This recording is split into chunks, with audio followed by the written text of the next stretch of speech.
In corsia numero 1 parte Marco Cescon, Hydros. Alla 2 ritroviamo Daniel Zammatteo, Gymnasium. In corsia 3 anche lui lo ritroviamo dopo la farfalla, il campione giovanile dei 2 farfalla e 2 bronzi nei 4 e 1500 stile, Alessio Gerardin, Antares. Corsia numero 4 per lo Sporting Club Noale, ha vinto già i 50, lui che è stato finalista di staffetta agli europei e mondiali junior, Francesco Peron. Corsia 5 Filippo Sbrissa, Montebelluna. Alla 6 Luca Bidoggia, Hydros. Corsia 7 Leonardo Vendrame, Nord-Est H2O.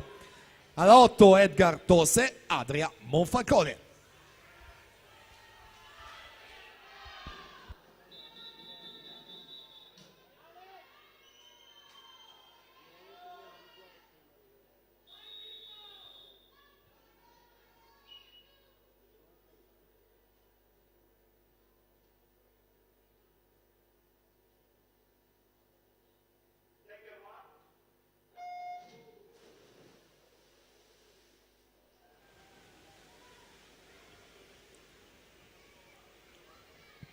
E dunque Francesco Peron alla 4, Alessio Gerardin alla 3, entrambi atleti dell'anno 2000, se li mettiamo insieme hanno vinto medaglie in tutte le distanze dello stile libero ai criteri a 2017, Peron argento nei 50, vittoria nei 100 e argento nei 200, Gerardin bronzo nei 400 e bronzo nei 1500.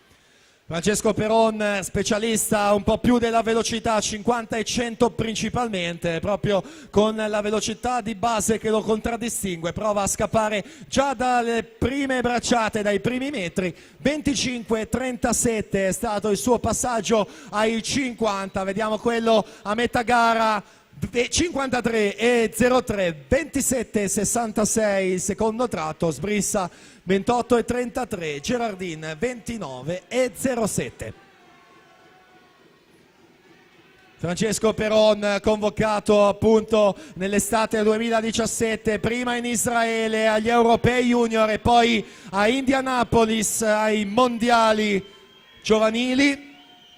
Ancora in vantaggio laggiù in corsia 4, 28 e 56 il terzo tratto. Sbrissa 29 e 73, Zammatteo sale in 28 e 96 in terza posizione.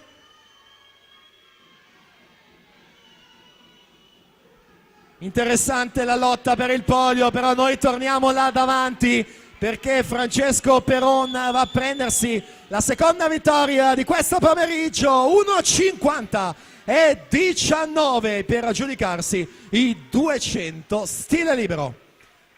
Grande ultimo 50 di Alessio Gerardin che sale fino alla seconda posizione, 1,53 e 62, terzo è Daniel Zammatteo.